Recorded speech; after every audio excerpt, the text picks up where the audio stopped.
The following production is intended for entertainment purposes only. We are not legal professionals. We do not speak for any government agency, and the opinions expressed here are our own. Relax. Whatever you need to. It's all good. How you doing, brother? I'm doing good. How are you? I'm good. I've actually had a fantastic day.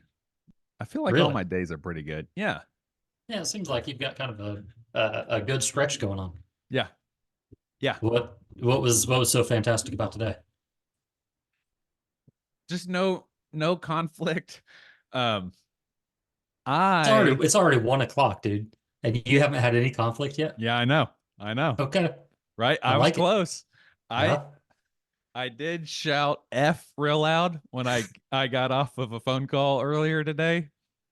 But my wife, I was in my kitchen and my wife saw me and I said, I'm not going to throw a BF. I'm not going to throw a BF. And I took some breaths and let that pass. That was a potential lead that came in that there's going to be some improvements to our system here soon.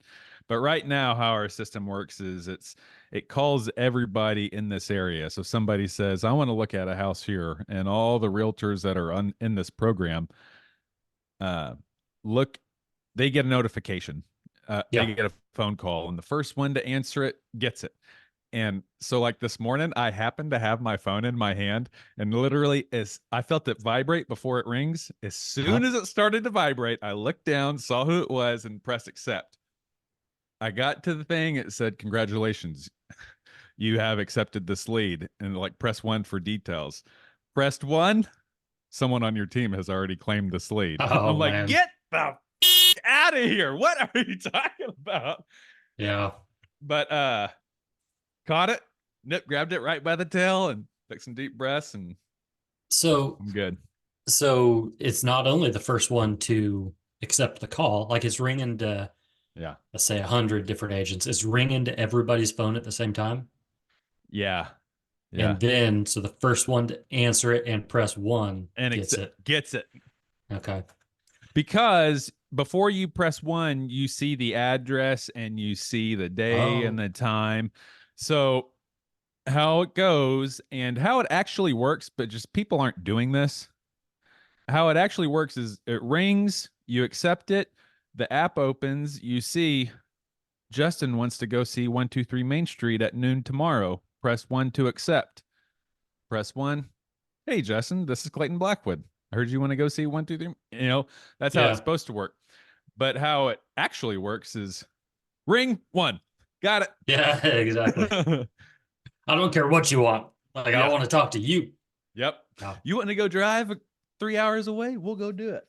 Yeah. That's how the system that I use. I won't name names, but kind of the same way the system I use operates, where it puts out a text message to everybody in all of the agents in the program or whatever, and the first person to accept it is the one that gets it. The thing that sucks, and I just don't know. That's not a veteran-centered focused one, is it? It is. Okay. Yeah. Okay. The thing that sucks about it though is, like, I just picked one up, and all it tells you, is there's a referral in a zip code. So that's kind of helpful. Like, if you know certain zip codes that you maybe want to avoid or that you want to work with, but it doesn't give you any other information. So you click it, you accept it, and you find out, looking to move in 2 years. Yeah. And you're like, well, that's not helpful at all. Yeah. Or, I've said from the beginning that I'm happy to help anybody. Yeah. But I would prefer to, like, if I'm going to accept a lead, I would prefer to know up front that they're looking for a $50,000 house or, something like that. Mm-hmm. Just because there's only a certain number of leads that they hand out. So if I accept this one, I'm not going to get the next one. Right. And if, knowing that, like, I'm not going to accept a $50,000 lead, knowing that the next one might be, 300, 3 or 4 times that. And it's not that it's not that I don't want to necessarily work with those lower price points. It's just that if I'm trading, if I'm picking, I would rather work the higher price point. Well, here's the deal, and I know you have heard people kind of criticize this, and there's some legitimacy to this criticism, but it's not anyway. A realtor is running their own business, and Yeah. it's obviously scaled. You know, the different examples, there's different scales of how big that business, how many people are under that business, but a realtor is running their own business, and it's just maximizing your efficiency and your timeline. And you know, my time is worth something. I want to help everyone. I love to help people, but I want to help people in the most efficient way, and I need resources to do that. In order to get these resources, a good business has to pick what's best for the business, is the bottom line.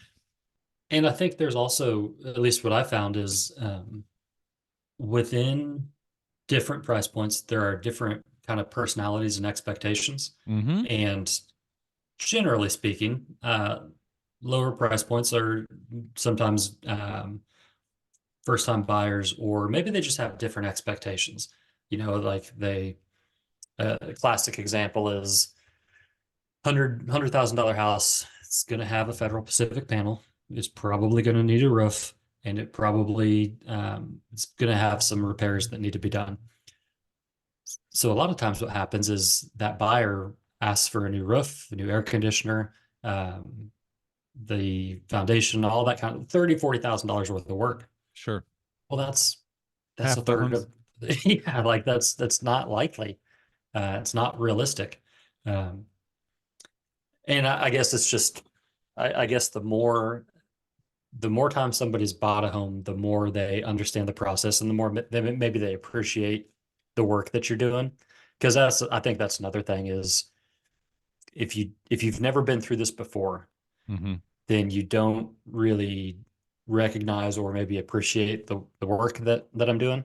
Right. And it's not that I'm looking for necessarily appreciation or thanks or anything like that. It's just you're not looking for kudos.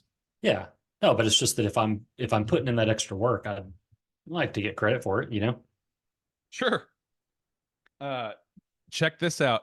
I'm interested to hear what you think about this. I heard this yesterday at it was a networking event, but it was mostly inside my company networking, like just getting to know people and kind of thing. So the question was asked about $1 million properties, because there's a lot of $1 million and above properties, just happen to be in North Georgia. And a bunch of the realtors have had experience with these properties. And something that's historically been different is the commission that they charge, the percentage of commission that they charge. Once it crosses that magical threshold of 1 mil, people get real squirrely about giving certain percentages, and Sure. they expect you to take a lower percentage. And so the question was asked, because what really needs to happen to get past a lot of these issues that have come up, you know, the compensation has always been negotiable. At least it has been here in Georgia. Yeah, same here. Yeah, it's always been negotiable. But businesses have business practices, and they've established that we usually operate at this percent. You know, that's not set in stone by policy, but it's just we usually do something like this at this percent. And so the question was, what we were being told was consistency. Consistency is a big way to avoid these possible potholes of litigation in the future. And so that's getting consistent in everything. So like, if I charge you X amount, I'm going to have to charge the next guy X amount. And so the question was asked is, what if when it comes to these $1 million properties, they've always expected us to take a lower commission. How are we going to navigate that? And the leader, who's been in the business for a while, specifically in this market, Northeast Georgia, said, yeah, you're going to have to charge them the same. You're going to have to charge them the same percentage, the $1 million properties, that you do for the $20,000 lot. This is like a company policy, or this is a This just is best a practices? best practices. Okay. Yeah. Besides backstepping some of the possible encroachments onto commission, there's not going to be any company policies when it comes to what we're going to charge. Yeah. If anything, they might be taking some of that language out of our policies. Yeah. You know, I get the concept, and I appreciate the concept, and I've kind of operated with that before when someone asked me to take a discount, and I just told them, the services that I'm going to provide you, the same services that I would provide if I took a discount, and my time is valuable and I'm a professional, all that kind of stuff. And so in the past, I've turned that down. I've lost listings because I wouldn't take a discount. Oh, wow. Now I think, man, with $1 million property, that feels like a different scenario. And maybe what if it was 900? We have a ton of 900 properties around here. Yeah. I don't know. I mean, I guess I'm going to be contradicting myself, because even at 900, I probably would. But there's a little bit of a difference though, because our average price is, I think, 231 is what I saw last week. And so if you're operating in an area that has an average price of 700, or like, what is your guys's? Probably about 700. My company's my team's rock stars. My team's average is about 700. Yeah. But my specific location that I like to work are the same houses that in Wichita would be 200, 231, something like that. But here they're like 450. Yeah. It's the same exact footprint, the same exact design. A lot of times less acreage here than it would be there. Well, you showed me that one that I was like, oh, this is what is it, 300? That's what you said. Yeah. And out there it was 7 something. 736. And that's without a lot of updating. It was built in 99 and it's kind of sat still since 1999. Yeah. And all the houses in that neighborhood are either at 1 to 1.2 or just knocking on it, like in the high 9s. Okay. So is that one still active, or is it pending? I don't know. As of yesterday, it was still active. Yeah. What's the time frame out there? So it's like, so from offer to close, it's about 21 days normally, to 21 to 30 days offer to close with, conventional mortgage.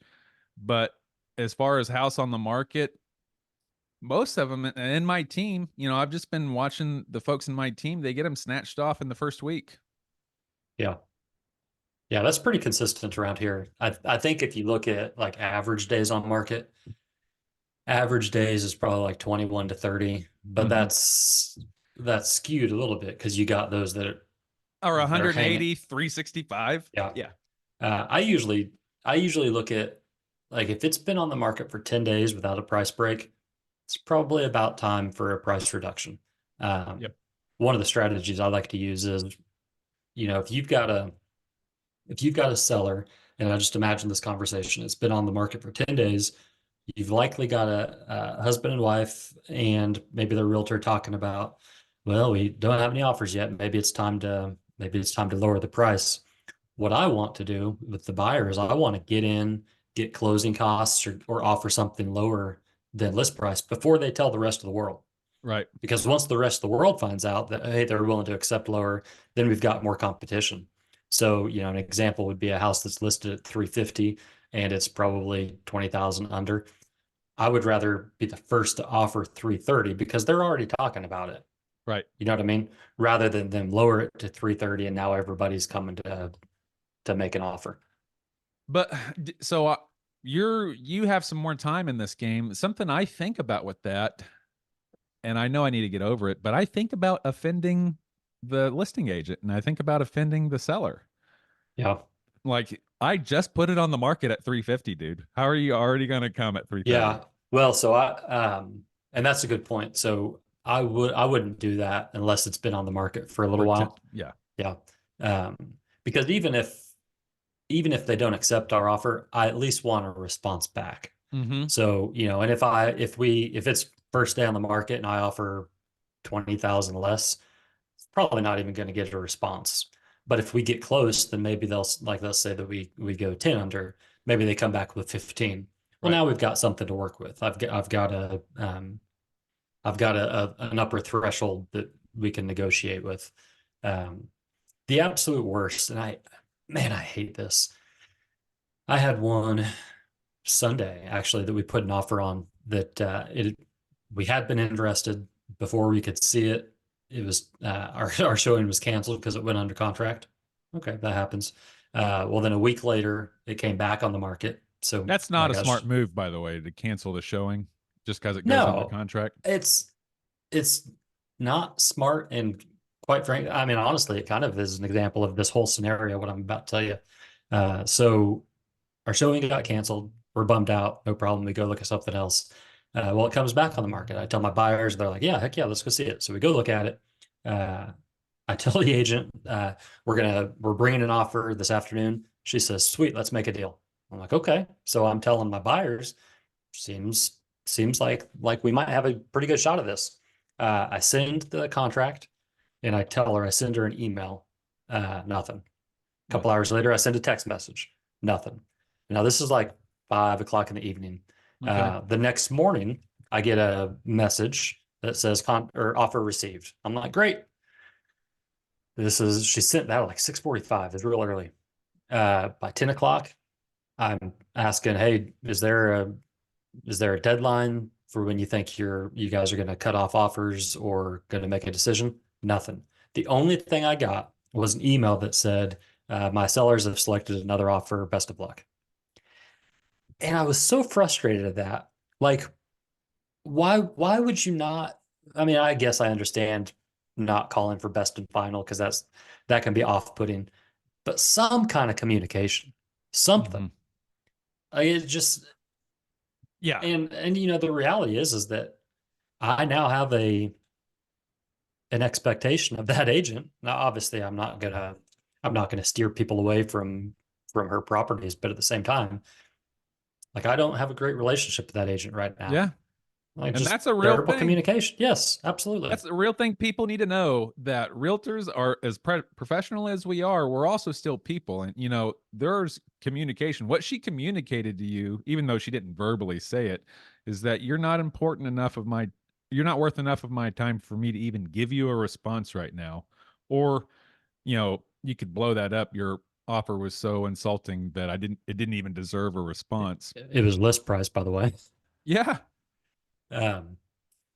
But so, like, in real practical terms, I know that agent has terrible communication.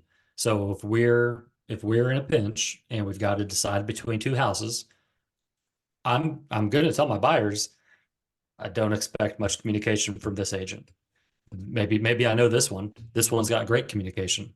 Let's look at this one. Or if she's a buyer on one of mine, I just know going into it that, that's bad communication. This one might be a better offer, even if it's less. You know, even if it's less, because at least this agent, we're going to be able to know what's going on and where the transaction stands. So, do you bump into a lot of the same agents? Yeah. Yeah. I in fact, I would be curious. I'll bet the statistics would be easy to find. I think that we've got, I want to say 2,500 agents in our MLS-ish. Like, there's a lot of agents. But I'll bet the actual number of producing agents, I'll bet is really, really low. Like, you might have one or two that do one or two transactions a year, but the ones that are like working full time and are actively in it, those are the same names that you see all over the place. Yeah. Another big difference between, and I think it's kind of the difference between the Midwest and the coast in general, but specifically Wichita area and Atlanta. And there's pros and cons to both of these. And you can see how you're in a more advantageous situation than mine. But I have more than 2,500 agents in my zip code, I think. Yeah. Atlanta, it really is all of North Georgia. Like pretty much if you cut Georgia in half and the north side is Atlanta metro. Yeah. And so I'm not seeing the same people hardly ever. But I am, and now on I am obviously seeing those rock stars whose names are on the billboards and who always has their face on a sign in somebody's front yard. I'm obviously seeing them all the time, but like to look at listings on our MLS, you can look at pages and not see the same name, the same agent. Yeah. You'd What do see you the same offices, but yeah. what do you think about marketing like that, like billboards and magazines and buses? Do you think that like take your knowledge out of the equation? Like if you're just a regular consumer looking for a realtor, does that do anything for you? I mean, it is causing obvious recognition, like face recognition and name recognition, because like I lived on the west side of Wichita. I've always been a West Sider when I lived there. I was always the Goddard area because that's where my wife was from, and so that's where we lived. I would see the same collision center billboard Yeah. sign, which was right next to that collision center every day, at least twice a day. And because my office was my patrol car, usually dozens of times a day, I saw that same collision center. And it just happened to be when our car got in a wreck, someone ran a red light and T-boned Ashley's car. Our car went to that collision center. Yeah. But you know what's interesting? I see this. I know who you're talking about. And they've got a billboard down at 47th and K15, Mhm. and then also at 21st and I-135. But I have nothing bad to say about him, by the way. yeah, but even being familiar with them, I would probably go to the collision center across from Lowe's and Derby. That is your personality. That is you, though. That's you being an individual, because I don't think the average consumer would. Not the average consumer. You don't think the average consumer would choose convenience? Oh, I'm sorry. I thought you were going in a different direction. I thought you were going to say because you wanted to support small business. Because Derby's the best? No. Yeah, I mean, Derby is the best, but Okay. no, it would simply be, I know, like I feel I've never been there, but I feel a familiarity with it because same thing. I drive by it every day, Mhm. and so I just feel like, I don't know, like it just feels more familiar. So on one hand, I wonder, do those signs actually do anything other than familiarity? But then too, like if I needed a body shop today, I would probably ask my friends. Mhm. And if you had a recommendation, whether it was the one in Derby or the one out west or whoever, if you said, hey, I went here and had a great experience, knowledgeable, good price, whatever, I would go to that one regardless of what signs I've seen or advertisements I've seen or whatever. So I guess at the end of the day, like I had thought about buying a billboard for just a regular billboard, but also like a sign at the wind surge or different marketing strategies like that. And I don't have any idea how much it costs, but I would much rather, let's say it's $1,000. I would rather spend $1,000 on my friends and my people, not to buy referrals, but just because that's who I prefer to work with anyway, is the friends of my friends. So what do you mean by spending $1,000 on your friends? I like just going to lunch or coffee or a day. So instead of spending $1,000 to have a billboard at the wind surge, Mhm. what about taking my sphere to a wind surge game, buying a group a loge box or something like that. I think probably the real benefit, like you said, is just recognition, but also validity. Mhm. So, if you're my buddy and I'm a realtor and you see my sign out there, maybe you're going to think that I'm more stable or more successful or whatever. So in that regard, maybe it's beneficial. I call them billboard agents, like the agents you've seen. You know, there's names all over the country, but there's also, you know, regional names that I'm not going to name any of them, but there's names that you see all the time. And I'm like, oh, and I use it as a status, like just subconsciously or maybe consciously. I'm like, oh, that guy, he's a billboard agent. He's doing pretty good. Yeah. You know? The other thing that is maybe worth knowing, I can picture a lot of those billboards in my mind.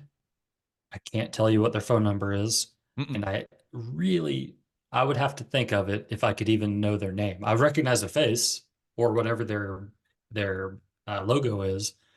But in terms of and first off, you're driving 65 miles an hour. Like I'm not going to, I have a hard enough time remembering, what exit I'm going to. Yeah. Or a phone number that I need to know, let alone, hey, I need a realtor. What was that number? Like, unless you're at a stoplight or something. People don't remember any phone numbers now anymore. Yeah.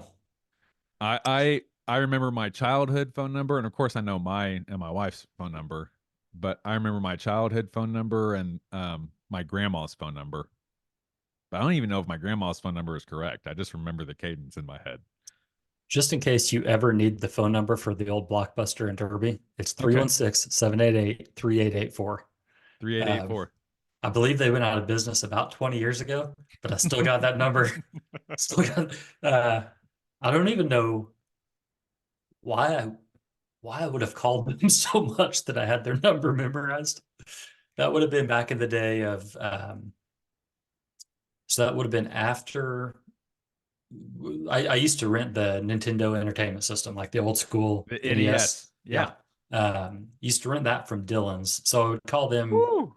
routinely, just to see if they've got an NES Do in you stock. have Street Fighter 2 in stock, sir? Yeah, dude. Yes, ma'am. I'm not a ma'am. Dude, that happened. I was going to tell you that exact thing happened. I called the Dillon's video to see if they had a system in stock, and she referred to me as a ma'am, and I was devastated. I was absolutely devastated. I might have even cried. I don't remember. Yeah, that exact scenario. We had a phone number in Midwest City, Oklahoma, which is Oklahoma City. We had a phone number that you could call for the time. And this was obviously before, universal time or whatever specific time was everywhere. So I would always call them for the time. And honestly, I was just bored. And one night I called this lady like 5 times, and it was an actual person. Oh, it was a person. It was a person. So it was somebody's job to be like, in 3, that's what she would say. In 3 seconds, the time will be 1:32. In 3, 2, the time is now 1:32. And I called this lady so much that she goes, ma'am, it's the same time as it was a minute ago, just +1. I was like, I am not a ma'am. That's awesome. What a job, dude. But I guess that would have been before. I used to wear the operators out. I always use the operators. So for like, hey, can I get the number of the Dillon's video? Yeah, stand by. And by the way, do you know if the new Street Fighter dropped yet? Yeah, ours, I feel like ours was a recording, but ours would have the time and temperature. And so we had we had an agreement that if it was over 100 degrees, my mom would let us go to the pool, the local municipal pool. How nice of her. So about 11 o'clock, man, I'd start checking it out. Yeah, it feels like it's going to get up around 11 today, or up around 100 today. So yeah, we had that same thing, but yeah, we would rent the NES, and Street Fighter was a good one. Mortal Kombat, I had to sneak because my mom. Yeah, I wasn't allowed to play Mortal Kombat. Yeah, that's right, you little badass. I even just barely allow my son to play Mortal Kombat. Yeah, even today, because it's so pretty rough, so violent. It's pretty rough. Not gonna lie. Like ripping out somebody's spine from like. tear their neck open and rip out their spine or whatever. There's nothing good about that. You could just have them read the Old Testament. Fair enough. But there was what was the basketball game? He's on fire. You remember that one? Yeah, and they had like the goal above the goal. Was it NBA Jam? Jam. Yeah, NBA Jam. Yeah, they had the That goal was- above the goal. You could break the glass. Yeah. I'm playing. So I There haven't was been in. Shaq, Anthony Hardaway, and you could get Dennis Rodman. You could get Michael Jordan. They had all stars back Yeah. then. I haven't been into video games in a long time, but I've been playing my son's PlayStation, and I've been playing basketball, NBA 2K24. That's a good And way my- to deflect, by the way. My son's PlayStation. Well, no, it is because Okay. I bought it for him, I think for Christmas or something, which he likes to remind me that it's his, and I like to remind him that it's my house. But yeah, so I've been playing this NBA 2K24, and I'm getting pretty good at it. The problem is I don't know anything about basketball, like literally nothing, except I know there's a center. He's usually the tallest dude. It's his job to do the tip off. And then I know you got like point guard. I think his job is to dribble the ball down. And then otherwise, dude, I'm going for 3-pointers or dunks. That's the only thing I'm interested in. But I feel like it would be more helpful if I knew the positions, because it's the equivalent, I think, of like trying to throw a pass with my kicker. Yeah. Like I don't know what his job is. His job is maybe to just pass the ball. I don't know. But basketball players seem like they have to be more well-rounded than other positional team sports or other team positions. I think basketball player, you got to be able to. On my team, you got to. Yeah. If you're open, you better be ready to take that three. You better be able to drop this rock. What's funny though is, like, especially on defense, the controls to me are they're kind of awkward. And so I'm just mashing buttons, and I'll notice my guy is like running. He's way out of bounds. Like he's running around in the stands. And so I have to switch players. Why to did try they to let find- you go out there? I don't know, but he'll be like way beyond the basket. So I'll switch players, and then the system will bring him back in bounds, just to bring me back to the game. But I've tried some of the shooting games, what are they like? Call of Duty, Call of Modern Duty, Warfare. all those kind of games, yeah. And I'm so terrible. Like it's not even fun. I'm so bad. I appreciate the story mode on those. I actually like the story mode on those. I haven't been into them for years, but I've played them. Yeah. But when it comes to PvP online, I just get dunked on constantly by like 7-year-olds that yell the worst stuff into this Yeah. microphone. Yeah. I'm like, you need to get your mom on this right now. I need to talk to her. How old are you, young man? You don't even know the Third Reich. Oh my goodness. Yeah. Yeah. I enjoy playing. It's been a long time since I've played like against a friend or something like that. But I've only played in the wild a couple times, any game, and I just get destroyed so fast. Yeah. Yeah. It's not even fun. It'll be interesting if my daughter's boyfriend watches this. Oh, He's allegedly real good at Fortnite, doubt it. and I'm real good at talking trash. Yeah. Like I'm one of the best trash talkers I know. Mhm. So for close to a year now, I've been telling him how much better I am at Fortnite than he is. Yeah. And like I'm just too busy. This Like, is I a don't have- losing strategy. I don't have time to play you. Like I could, and I would destroy you, but I got better things to do, man. And so I just constantly come up with excuses, knowing full well that like your Yeah. son, little Cash, could beat me at Fortnite, guaranteed. Yeah. But that My doesn't stop me from talking mad trash.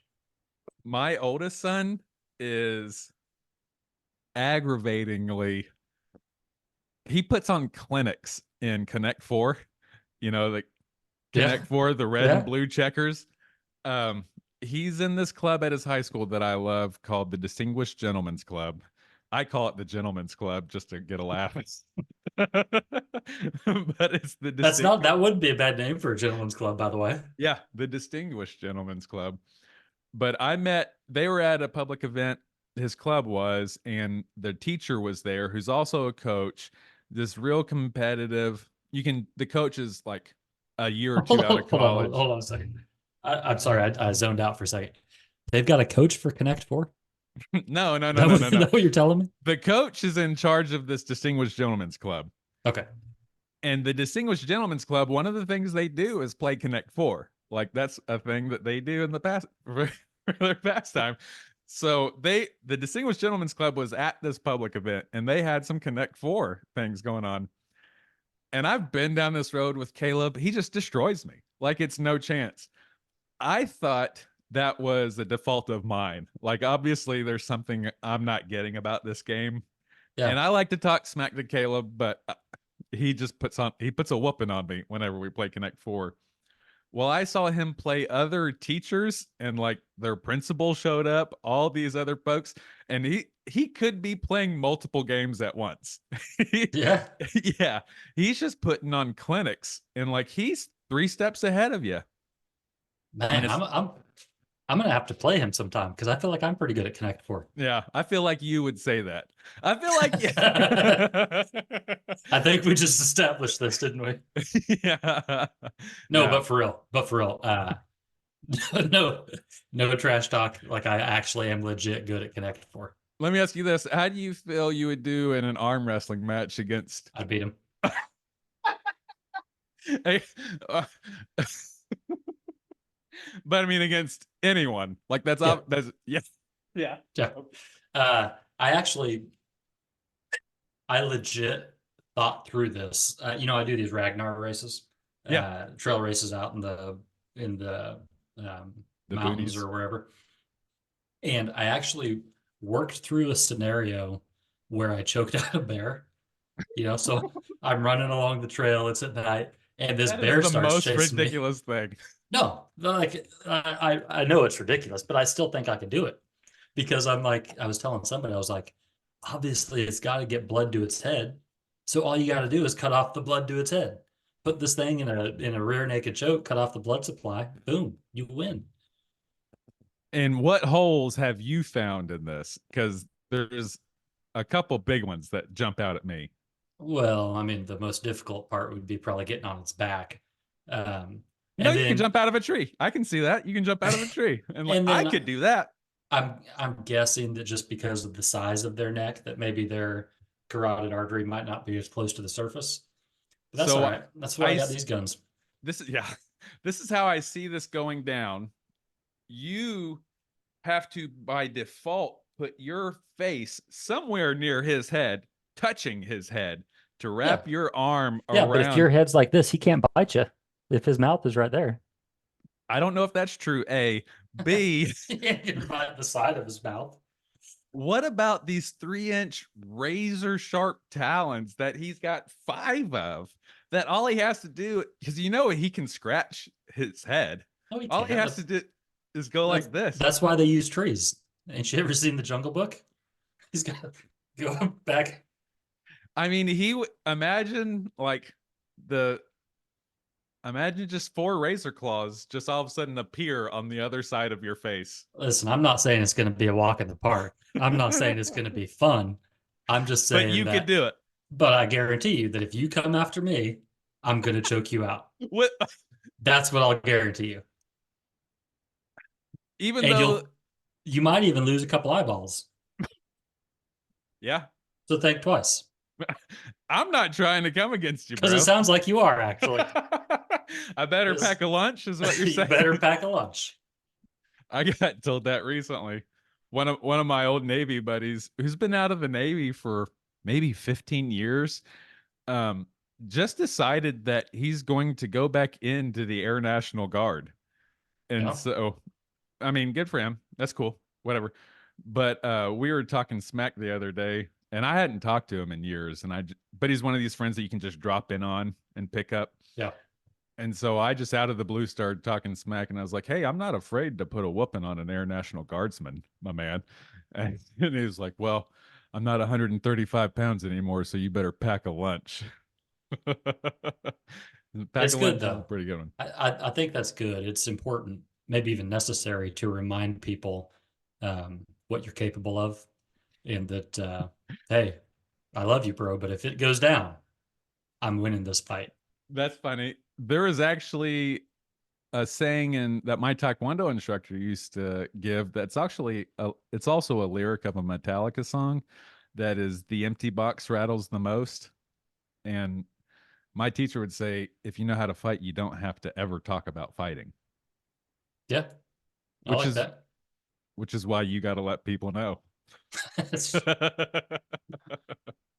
Yeah, which honestly, that's I don't know if it's true or not, but I always used to use that principle with like, people are a lot like dogs. Like, if you get a yippy dog that's barking, barking, barking, they don't want to fight. They're trying to end the fight before it starts. Yeah. But there's a weird side of this coin, and I think we've seen this in cops. We've seen this in everybody, but it's kind of exemplified in cops. Of like, there's some people that say, "I don't have to talk shit. I'm the thin blue line.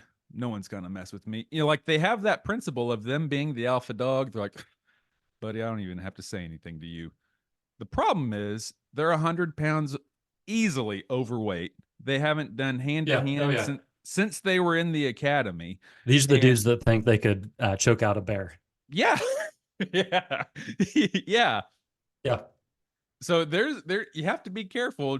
Just I like that feeling of be like, I don't even have to talk smack, but you should be able to back that up. Yeah. To There some was degree.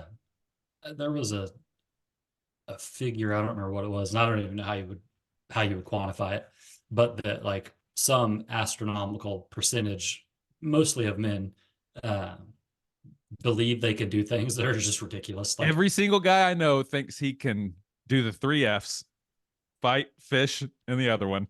Yeah. And he can drive a race car, fly a plane, add another one. fly a plane, and at pinch could fly a helicopter, can catch a fish no matter where he's at. Thinks shooting with the rifle's cheating because it's easy to go hunting with a rifle and get a deer. These are the same guys. What are the others that are on there? Well, I'll just tell you right now, I'm flying out to Denver in June for some training. Uh-huh. And if there's an emergency on board, Uh-huh. and they say, excuse me, passengers, can anyone here fly this plane? My hand's going up. I got you, bro. I would feel comfortable, and this isn't maybe an example of that. Well, no, it's not as crazy as yours. That one's insane. What you just said's insane. You can't. No, it's You not. Think can't about it. fly. You can't land a plane. Why not? Okay, we'll come back to that. But I received some pretty extensive medical training in the military, TCCC, tactical combat casualty care, and their versions of that, very watered down versions of that, we received in the sheriff's office. But we got some pretty good medical training. We know how to stop someone from bleeding, open an airway, put on a pretty good tourniquet, and that's pretty much about it. But we can do the ABCs: airway, breathing, circulation. When I first started receiving tactical TCCC is what we called it. When I first started receiving this stuff, we were doing IVs on each other, and we were. It's weird. I'm not allowed to talk about some of this stuff. We were being taught how to do tracheotomies also on like live tissue. Okay. Yeah. So yeah, we learned how to do tracheotomies on live tissue. And with this pin, and I learned this 15 years ago, 18 years ago, some of this stuff. With this pin, I'm confident I could save your life if you needed a tracheotomy. I haven't done it in years. With the combination of my pocket knife to maybe start the incision, but in a pinch, I could do it with this pin. I could absolutely. it would basically involve you stabbing me in the neck. Is that Yeah, with okay? like half of my body weight on top of you, which is the same way you do CPR, and it's the same way you put in the needle decompression. We didn't learn that in the sheriff's office, but a lot of folks in the military did. What if you got it wrong and they didn't need a trach and Or you just stabbed them in pierce- the neck? Or pierce the back of their fucking neck with an ink pen. My Yeah, bad, bro. but in my mind, if we're on an airplane and, excuse me, ladies and gentlemen, is there happen to be a doctor on board? I would raise what my you need? hand. I would raise my hand to say, I'm not a doctor, but what's going on? I think Yeah. you'll be surprised. Yeah, is everything okay? Is there anything I need to know? Is there anything? I used to be in the military. I'm a medically retired cop. Is there anything I can do to help out around here? Yeah, I could see myself. I think I have the belief, the false belief, as yours. I recognize consciously that it's false belief that I could save someone's life in the air. I look for wrecks everywhere I go. It's one of the things. I don't know. Like in your rearview mirror that you're No. likely causing? No, but I always thought about you were 8 beat. 7. Okay, 7. I was 8. I don't know what I should or what we should and shouldn't say, but I don't think this is bad. We'd always go out. I would always go out to a lake. One of the things I did every single night is go out to the lake and patrol this lake.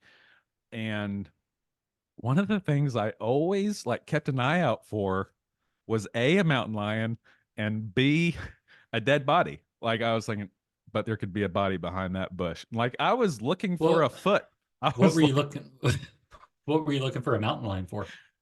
Oh, because I knew there were 2 mountain lions in Sedgwick County, and when I first moved to the sheriff's office, when I first moved to Kansas, I applied to U.S. Fish and Wildlife, and because I'm a disabled veteran, I get a guaranteed interview. But at that interview, he told me I'm disqualified because my bachelor's was in the wrong type of science. Okay, whatever. You have to have a bachelor's degree for fish and game. You have to have a bachelor's in natural wildlife science. It can't even be just a general. It can't be a zoological. Like a zoologist is not qualified to be Kansas Fish and Wildlife or U.S. Fish and Wildlife. They could probably get into U.S. Fish and Wildlife, but not in Kansas. They couldn't. I had no idea. Well, one of the things I was talking about. What do you suppose Corky had? Oh, Sorry, go ahead. Man, I heard some stories about him. He's connected to my Kansas family. Anyway, yeah. What was I talking about? Oh, when I went there, I was asking him about mountain lions because I had heard that there's mountain lions coming back into Kansas. Yeah. And this was in 2014, 2015. I was like, hey, I've been hearing there's mountain lions showing up. And this guy laughed. He was like, no, these are just big cats. These are just bobcats or big house cats that these farmers, they're looking through binoculars and they think that it's a mountain lion. And really, it's just a kitty cat walking, saying all this kind of stuff. I'm like, okay, well, this guy would know. He's a subject matter expert. Literally the same month or the same couple months, there was a Kansas, I don't remember what the acronym, but the Kansas Natural Resources released this article saying that there's been 2 mountain lions spotted in Sedgwick County.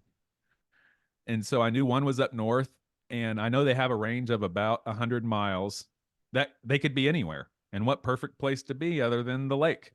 So one of the things I was always looking for was a mountain lion. I did see a bobcat, never saw a mountain lion. I did see a bobcat out there and a dead body. I was like, there's about to be a dead body around one of these corners. Yeah. I found a lot of expired tags and empty meth bags. That's what I found at that lake. Why do you suppose, aside from like just not wanting to cause alarm, why do you think the state has been so, I think they're just now like admitting it, but it seems like they were really trying to almost cover it up for a long time. So they actually have a success record or whatever. People think what Kansas did with wild hogs is something to be copied by other states. Like they say Kansas stopped wild hogs. And I believe that they did because there's absolutely no hunting of any type of the wild hogs allowed in Kansas. That's what they made sure. Like, first of all, there's not going to be any hunting of this. So there's no commercialization. You've taken out all the financial profit. And we're going to send the USDA, was it the Department of Agriculture, helicopter down to the southern border, and we're going to shoot them from a helicopter, like these wild hogs that come across the border. And they did both of those, and it was pretty effective at mitigating any wild hogs. Like, you obviously hear the rumors of some down south, but we don't have hogs like they do in Oklahoma, or definitely not in Texas. Yeah. Or Missouri, or I don't know if Colorado does, but I know Missouri and Oklahoma both do. And so how they're not in Kansas is a testament to their track record. So I know this.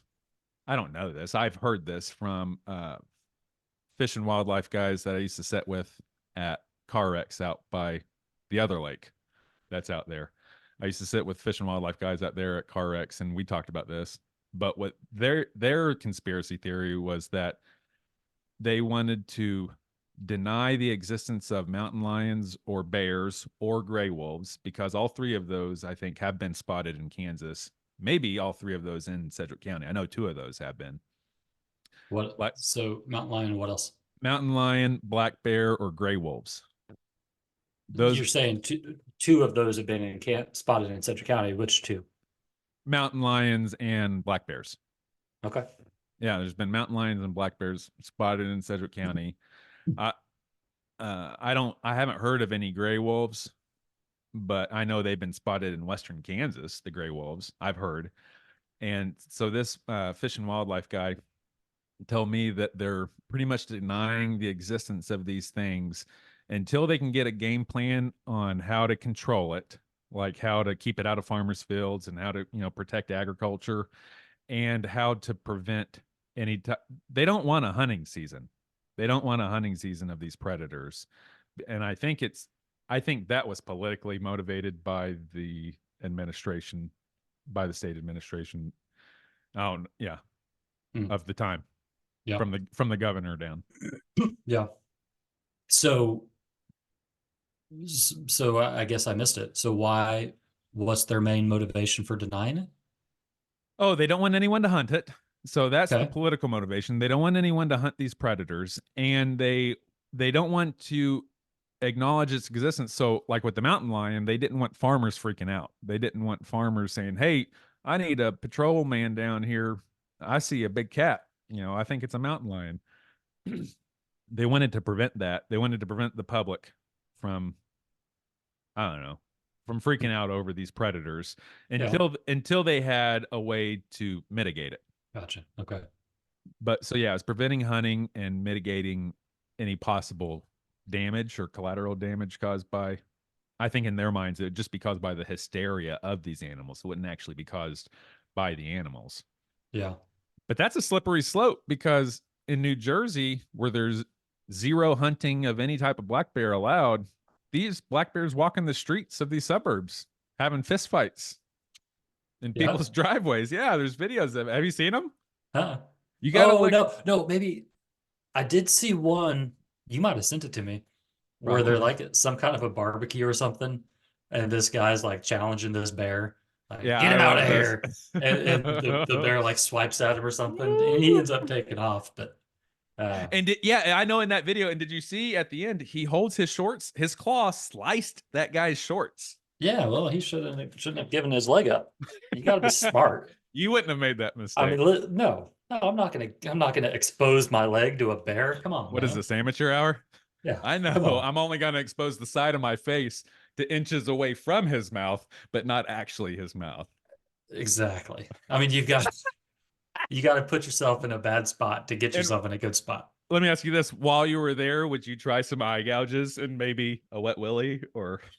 Yeah, I might boop him on the nose if I'm feeling silly. Gotcha. You definitely got to reach over top for that though, because he's going to be going and you gotta, to avoid those canines, you got to reach over top and give a little boop. just a little tap. Hey, let me ask you this. Okay. a little pivot. Oh, what'd you have to say? I'm sorry. Well, I was just going to say it's interesting to me. So we went to Colorado in January, and there was I think it was a sign. I'm pretty sure it was like one of those LED signs, like, wreck ahead or whatever. I can't remember where it was, but I saw something about being on the lookout for wolves. And I'd done a little bit of research in it. I found that they had reintroduced a population of wolves to Colorado a while back for whatever reason. I remember when But that happened. It's interesting to me just how everything works together. So if you remove this species, or even maybe you don't remove it, but it gets killed, whatever, how everything else kind of cycles off of that. So you take away the predators, and then these these pests, you know what I'm trying to say, like The balance the population rises, and then Yeah. because of that, then this gets overgrown, and because of that, then this this species becomes extinct, and because of that, then this species can't eat. And it's really interesting how it all flows together when it's doing what it's supposed to do. So do you know some of those examples? I know a few of those that have like played out in real life. Man, I saw something. I think it was a documentary that I don't remember what it was, but it was that basic example. This animal is gone, so this plant grows and flourishes, and because of that, then this animal doesn't have a habitat. Because of that, like, it just kind of. So it's affecting agriculture. It's affecting the cattle industry. The wolves in Colorado is affecting the cattle industry in Kansas, and this big scope way. And it's one of the many, it's happening, butterfly flaps its wings. It's happening in a million ways, but one of the easily identifiable ways is this disease called brucellosis. But it's this disease that it's a neurological disease, but it also affects like the nervous system of the animal, and it spreads through ungulates. So hooved, horned animals are the main possessors of this brucellosis. And what happened is, over 100 years ago, or maybe just at 100, or yeah, just over 100 years ago, wolves were basically wiped out of the Western United States. And it was through the government did it. It was a lot of it was hunting. But I think that was actually not most of it. Most of it was poisoning. Ranchers they had the license to go out there and lay poison everywhere. Mm-hmm. And like targeting wolves, like in carcasses that they knew would spread, that the wolves would get it. That's how they got rid of most of the wolves, was just by poisoning them. Since there was no wolves, all the ungulates, the wild ungulates, elk, black-tailed deer, white-tailed deer, mule deer. I don't know if there's a real difference between black-tail and mule deer, but they all, their numbers went skyrocketing. There was, at one point, I think it started in cattle. This disease, brucellosis, was brought over from Europe, was in cattle in the United States, but like farmers could basically mitigate it with the antibiotics and with all these hormones and stuff that they're just constantly jabbing into these little calves. They can offset this disease for the main part. Besides little flare-ups, they can control it in the cattle population. Well, what happens is the deer come and eat the same grass. They're sharing snot. I've heard this criticized, like the scientists were saying, it's not like they rub noses together, but it comes from the snot on the nose. So cow eats this grass, puts brucellosis on the grass. Deer comes behind it, eats the same grass. He's got brucellosis, spreads it throughout the herd, same way by the saliva and spit. These deer become carriers, mainly carriers of it. The disease is wiped out to the point where they were either stopping, or it was really rare for them to vaccinate their cattle against it anymore.